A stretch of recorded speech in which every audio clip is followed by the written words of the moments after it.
Good morning students, कैसे हैं आप सब। आई होप आप सब बहुत अच्छे होंगे। क्लास 2 के लिए आज की वर्कशीट लेकर आए हैं। हिंदी की कार्यपत्रिका है और सभी बच्चे सबसे पहले अपनी नोटबुक में डेट डालेंगे 15/4/2021। इसकी क्रम संख्या डालेंगे 10। सभी बच्चे अपना नाम लिखेंगे, शिक्षिका का या शिक्षक का नाम लिखेंगे अगर आप लिख सकते हैं, अन्यथा अपना ही नाम लिख दें नोटबुक में। तो अब शुरू करते हैं हमारी आज की worksheet. Welcome in Dewey worksheet for you में। अब आप सब बच्चे नीचे लिखे जो भी ये पैराग्राफ है, इस गद्यांश को आपको बहुत ध्यान से पढ़ना है। यहाँ पर मैं बोल रही हूँ, आप सब ध्यान से सुने भी और देखते भी रहें। यहाँ देखिए पिक में एक छोटी सी परी दिखाई हुई है। यहाँ पर एक चांद है और इसी से रिलेटेड यहाँ पर एक स्टोरी है। चलिए स्टोरी पढ़ते हैं, कहानी में क्या दिया हुआ है। एक नन्ही सी परी थी। वह बहुत उदास रहती थी। उसकी मुस्कान चेहरे से गायब हो गई थी। वह एक दिन चांद के पास गई। चांद बहुत खुश रहता था। परी ने चांद से खुशी का राज पूछा कि तुम इतने खुश क्यों रहते हो। चांद ने परी से कहा कि वह रोज़ धरती पर जाता है, वहाँ बच्चे उसे मामा कहते हैं। ऐसा सुनकर चांद को खुशी मिलती है। हम सब चांद को क्या बोलते हैं? चंदा मामा, यही बोलते हैं ना, मामा। तो चांद को ये सुनकर बहुत अच्छा लगता है, उसे खुशी मिलती है। परी ने कहा मैं भी तुम्हारे साथ चलूँगी। धरती पर परी चांद के साथ आई। बच्चों ने चांद के साथ नन्ही परी को भी देखा और खुशी से गाना गाने लगे। क्या गाना गाया? चंदा मामा आए, साथ में नन्ही परी लाए। चंदा मामा आए, साथ में नन्ही परी लाए। और परी उनका गाना सुनकर क्या हुई होगी? Very good. देखते हैं आगे खुश हुई या नहीं।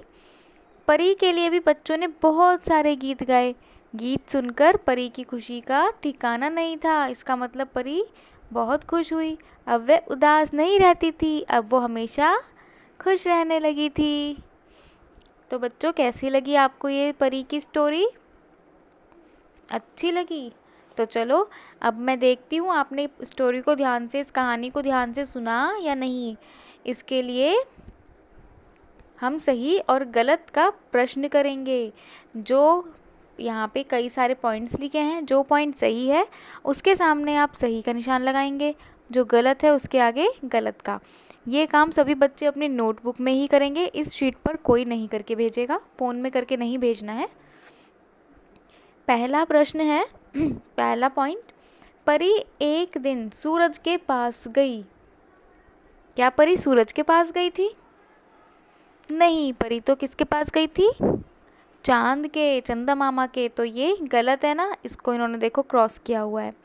बच्चे चांद को मामा कहते हैं, बिल्कुल सही। तो ये वाला सही।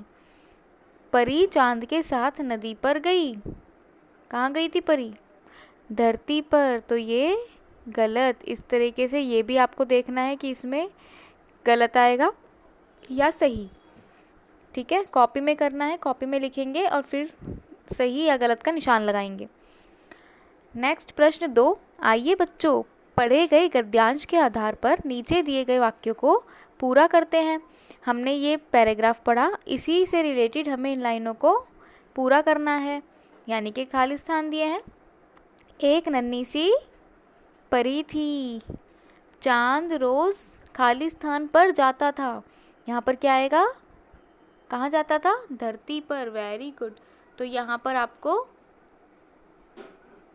धरती लिखना है। ठीक है, ये काम भी आपको कहाँ करना है? अपनी नोटबुक में, ये भी और ये भी। ठीक है, इन्हें पढ़ें और सही आंसर कॉपी में लिखें।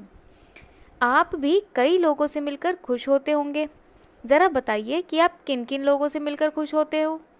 जैसे कि यहाँ पर एक दिया है नाना नानी। सब बच्चे नाना नानी के घर जाके खुश होते हैं ना, नाना नानी से मिलके। तो एक तो हमने लिख दिया नाना नानी, और आप किससे मिलकर खुश होते हो? आपके कज़न्स हो सकते हैं, चाचा के बच्चे, मामा के बच्चे, मामा मामी, बुआ फूफा, या फिर आपके खुद के दोस्त भी हो सकते हैं जिनसे मिलकर आप खुश होते हो। तो आप उन सब के नाम इनके अंदर लिखेंगे, यानी कि अपनी नोटबुक में 6 पॉइंट्स लिखेंगे। ठीक है, 6 ऐसे लोगों के नाम लिखेंगे जिनसे मिलकर आप खुश होते हैं। अभिभावकों के लिए आज का सुझाव है, बच्चों को बताएं कि खेल खेलना हमारे लिए ज़रूरी है। खेलों से हमारा शारीरिक और मानसिक विकास होता है। संभव हो तो बच्चों के साथ घर में कोई खेल भी खेल सकते हैं, जैसे लूडो, सांप सीढ़ी, कैरम। इस तरह के खेल खेलने से बच्चे शारीरिक और मानसिक विकास करते हैं, तो इसीलिए बच्चों को खेल के महत्व के बारे में समझाना आवश्यक है। कोरोना की चेतावनी है, अपने हाथों को साबुन और पानी से नियमित रूप से धोएं। कहीं बाहर से आए तो बिना हाथ धोए किसी भी वस्तु को ना छुएं। साबुन या हैंड वॉश किसी का भी इस्तेमाल आप कर सकते हैं। धन्यवाद।